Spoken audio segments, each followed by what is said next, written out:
Listening to music of a dead artist usually isn't weird. You have artists like Michael Jackson, Marvin Gaye, and even Tupac. It isn't uncommon seeing a superstar have a tragic death, with their music carrying on their legacy for years to follow. It's surreal, listening to an artist's voice harmonizing through a recording, but in the real world, they're gone. Their soul ascended the physical realm and their body lay lifeless. But it isn't every day you have a normal person with no ties to gang violence or substance abuse having a disturbing end to their short and promising life.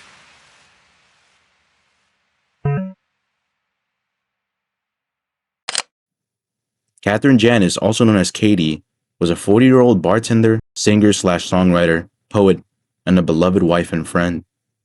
She was known for her creative spirit and gentle nature. Those who knew her described her as truly one of a kind and a bright light in a dark and cruel world. Now's the time when we completely embarrass Katie and sing happy birthday to her. Oh, yeah. Yep. Yeah. Ready, everybody? Yeah. She's going to be 21 on Tuesday. Yeah. Ready? 1, 2, 3, 4. Happy birthday to you. Happy birthday to you. Happy birthday, dear Katie. Happy birthday to you.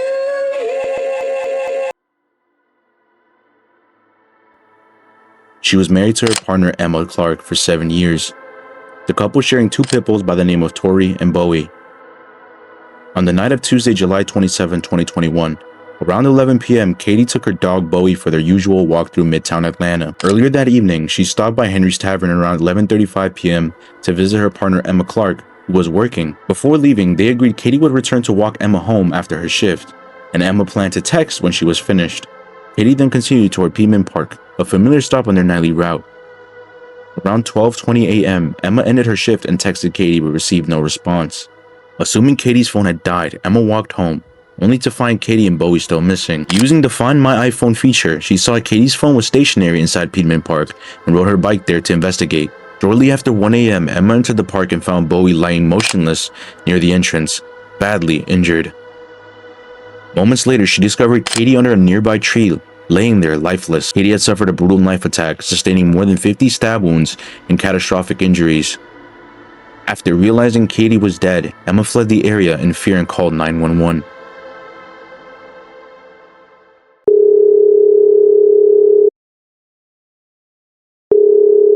Atlanta 911, operator 7959. What's the address to your emergency? Sir, I'm at the entrance of Piedmont Park. I just was searching for my girlfriend's purse because I couldn't find her. She's dead. She's here at Piedmont Park. Please help. You said somebody's dead Oh at my Piedmont God. Park? Yes, sir. Please send help. Please.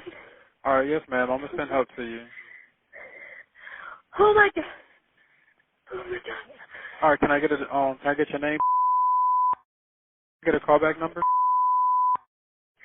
Alright.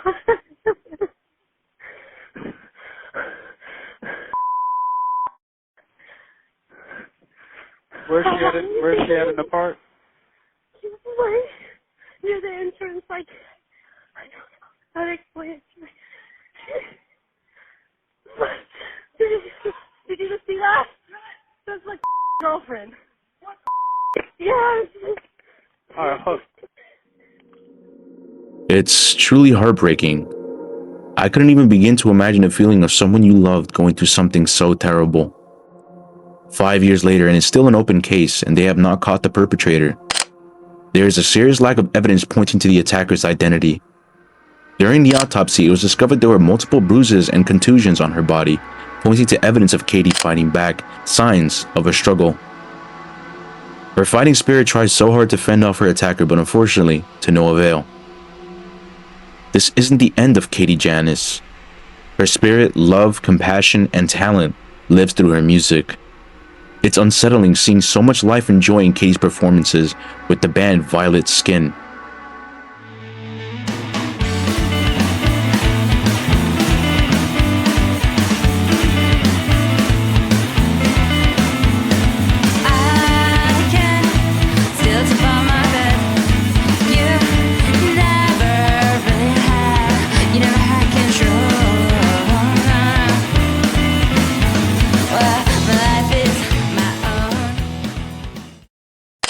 Now knowing what I know, how every part of me wants to reach the video, reach through time and space to warn Katie, to try and prevent the tragedy that took place. If anyone has any information that can help bring justice for Katie, please call the number on the screen. My thoughts and prayers go towards the victims and their loved ones.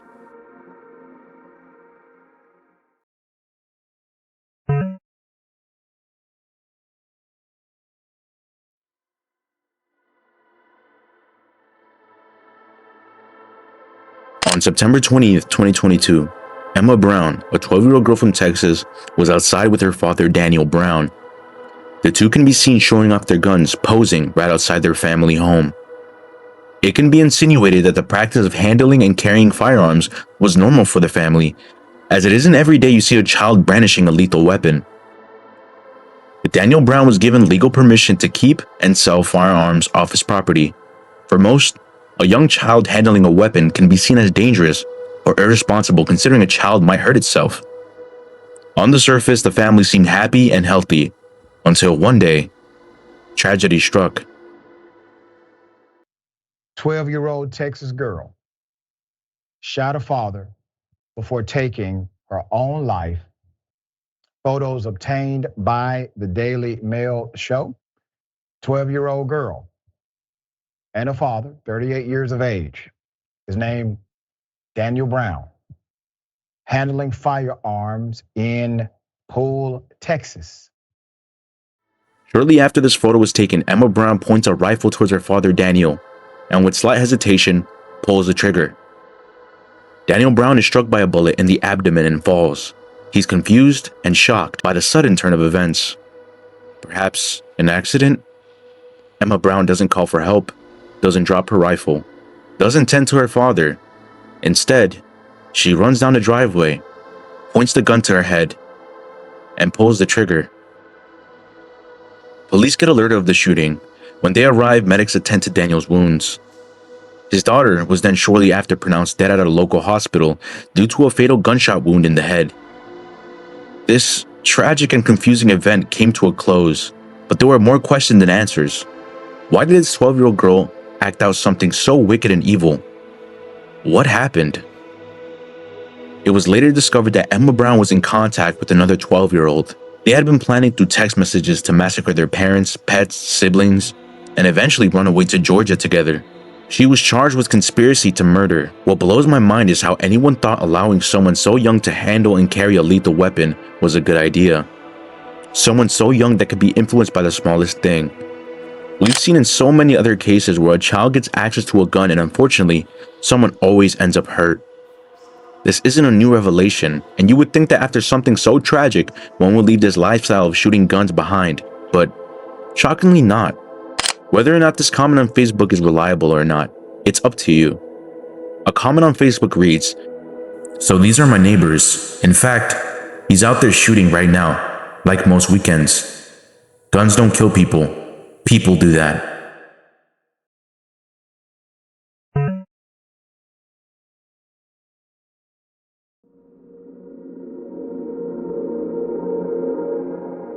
I want you to immerse with me.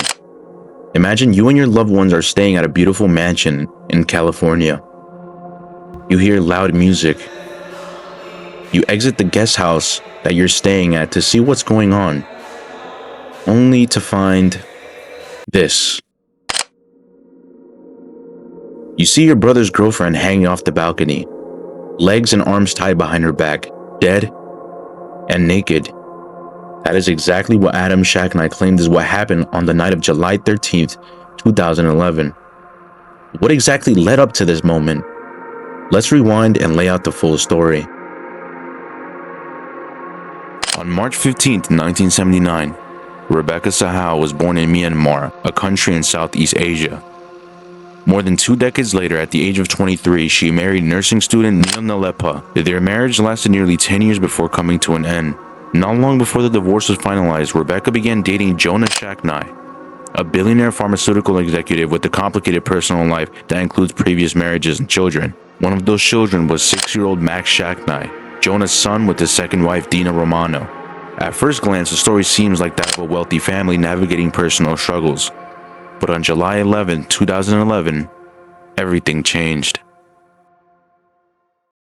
Detectives has learned explosive new details about evidence in the death of Rebecca Zahau, the woman found nude and hanging in her boyfriend's Coronado home 3 years ago. As we first told you last night at 11, her family believes an argument led to her death, not suicide. And today, attorneys for her family started the process of a civil lawsuit that they say will reveal a twisted plot of vengeance and murder.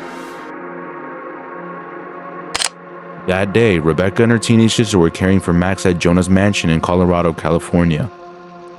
At some point during the afternoon, Max suffered a devastating fall down a 2-story staircase. He was rushed to the hospital with life-threatening injuries, leaving his family hoping for a miracle. Later that day, Rebecca's sister left the mansion for the airport, leaving Rebecca behind. The only other person known to be at the property that evening was Adam Shacknai, Jonah's brother. As the hours passed, doctors informed the family that Max's injuries were fatal. The 6-year-old died in the hospital. Then, less than 24 hours later, another tragedy unfolded. Rebecca Zahau was discovered dead hanging from an exterior balcony of the mansion. Almost immediately, one question overshadowed everything else. What really happened to Rebecca Zahau? The circumstances of her death were unlike those seen in a typical suicide investigation. Rebecca was found nude, her wrists bound behind her back, her ankles tied together, and a t-shirt wrapped tightly around her neck with part of the fabric stuffed into the mouth. The autopsy documented minor bruising and bleeding beneath her scalp. Injury investigators concluded that the bruising was consistent with striking the balcony or exterior wall during the fall. More than a decade later, the case continues to divide investigators, experts, and the public alike, leaving one haunted question that still haunts everybody. Was Rebecca Zahau's death truly a suicide? Or was it something far more sinister? Key points in the court trial state: a DNA expert testified that Adam's DNA was not found at the scene. For example, only Rebecca's DNA was found where the rope was affixed to the bed, her ankles, wrists, and neck. The absence of DNA is consistent with items being wiped clean. Thus, the lack of Adam's DNA and fingerprints does not mean he was not at the scene. The writing on the door has similar attributes to Adam's writing. Between Adam and Rebecca, it is far more likely that Adam wrote the message. A nearby neighbor to the mansion testified as she heard a woman screaming, "Help me, help me," the night before Rebecca was found dead. There is so much more information in these court documents, and if you guys want a whole video on the case, please do let me know. With all that being said, this whole case doesn't sit right with me. I find it nearly impossible for someone who was tied up like Rebecca was could then jump off a balcony, ending their own life. Experts theorize that it was due to guilt that she did it, but that doesn't sit right with me. In conclusion, this whole situation is pretty messed up, but also confusing. Telephone records showed that one of the last things Rebecca did on her phone was listen to a voicemail telling her that her boyfriend's son had passed away. So did she commit suicide because of guilt, or is there foul play? You decide. Again, if anyone has any information to help the grieving family, please reach out.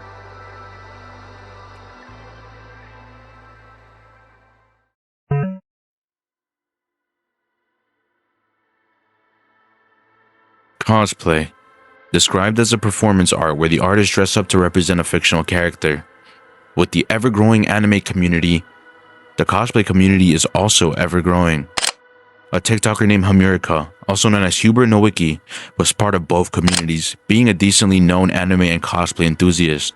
Huber Nowicki, born December 20th, 2002, in Poltusk, Poland, has a decent amount of his life on social media. His posts reveal a pattern of sick and questionable strange behavior. His obsession of self-harm and inflicting harm on someone was a red flag for all to see.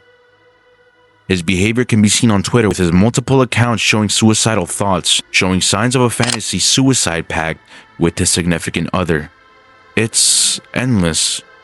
Post after post, you can see the overwhelming amount of questionable and mentally deranged behavior. That raises a question. Who exactly is the girl in the video? Who is Kira? Let's rewind to the year 2022. Hamirika started a live stream featuring a countdown. Once the countdown hit 0, he would then take his own life, live, on social media. As fate would have it, a 14-year-old girl by the name of Laura, or online named Kira, was watching. The two would become friends, and Laura was able to stop him from ending his life by saying, "Don't kill yourself. Let's make out instead." They then found out they lived close to each other, which led to this. Hubert, or Humirka, became a wanted sex offender and pedophile in Poland. The family of the 14-year-old girl found out their daughter was dating a 21-year-old man, a man identifying as a girl, by the name Hubert Nowicki. Police intervened and attempted to put a stop to the relationship, which led to the pair fleeing to Germany. There, they hid for 2.5 years. A peek into the relationship can be found all over Twitter. Proof of sexual relations can be seen in the tweet saying, "True, we fucked in blood." And just 2 days later, America tweets, "Our blood," showing 2 vials filled with a red liquid. America then addresses a letter to the kidnapped young girl Kira's parents saying, "Kira's mom, despite last moments, I was happy seeing how awesome mom you are for Kira. I guess at first we both didn't know how to react and saw only the bad sides at first. I am sorry. It might seem like I took Kira from you, but it wasn't my choice. We met each other in our lowest points in life, and we would both be dead long time ago, alone. Thanks to Kira, we found each other, and our love saved us both. Death is scary, but after all, I'm so glad I could meet my soulmate and save her from dying just a little bit longer. It's not your fault. In another universe where we weren't born in this retarded country, if I had a loving family and Kira's father, we would probably be happy there every day. I'm sorry we can't invite you to our official wedding. I know Kira's the one. We are both the same. She's my soulmate, and we both feel it. I promise I will love Kira as much as I love her now. Thank you for bringing her into this world." Tweet after tweet, it can be seen that the couple were actively dating, and no one was stopping it. Disturbing tweets kept being posted saying, "It's crazy how we started our life with this song, and we will end it too, my dear soulmate." Post after post, there were clear signs of some twisted suicide pact within the relationship. Throughout all this, they would continue posting on their social media, living their so-called happy sugar lives, a reference to a 2018 TV series. The TV series portrays a relationship between a high school girl dating a much younger girl. One kills themselves and leaves the other one traumatized. But that's fiction, right? As time went on, the line between fantasy and reality began to blur. Then an already awful situation gets worse. On June 2nd, a body was found in the Rhine River near Cologne in Germany. Police recovered a body wearing a schoolgirl cosplay. A body that had the same tattoos as Humirka, visible self-harm scars, and the same face. Thus, the tragic, unstable, disturbing fantasy of Humirka became a reality. Hubert's last post can be seen saying, "Thank you for showing me what love and happiness is. I was truly happy for the 1,291 days together. I had an amazing life with you. Even though I am no longer human, my soul will rest peacefully in your body. Let's meet again in the future, my love. I love you, Kira." After years of foreshadowing suicide, Hubert Nowicki gave in and did what he said he would do. Or did he? Another question gets raised. Where is Kira? Where is the girl who ran away with Humirka? Where is the girl who for years planned to take her life with Hubert? Humirka went through with it. Why not Kira? Kira can be seen on TikTok responding to a comment that asked her, "Why didn't you say anything sooner?" She responded saying, "Didn't know she's dead, man." Another comment from Kira stated, "R.I.P. Lovely. Her real name is Yuki May. I'm not gonna look at the decomposed person I love to identify. I did what I could to help." Rumors speculate that maybe Kira pushed Humirka off the cliff and then she ran away knowing what happened. Other rumors suggest that Humirka was attacked and then drowned. Perhaps while falling, Humirka hit a few rocks and then later drowned. These are all questions with no answers. Disturbingly though, one of Kira's last public interactions on her social media was, "Me and drowned wife. That's going to conclude today's video. I've worked pretty hard on this to make it high quality, entertaining, but also factual. I would hate to give you guys information that isn't valid or grounded in evidence, so I did a good amount of research. This is a project weeks in the making, so if you guys do want to see more, please let me know. I also do apologize if I mispronounce any names, any places, any locations. Again, I am not perfect. I'm going to be uploading this video on 2 channels, Mind of Steven and Simply Steven. Simply Steven is kind of my everything channel, which includes gaming, reaction videos, and talking about trending topics. Mind of Steven is going to be purely essay format videos, like this one.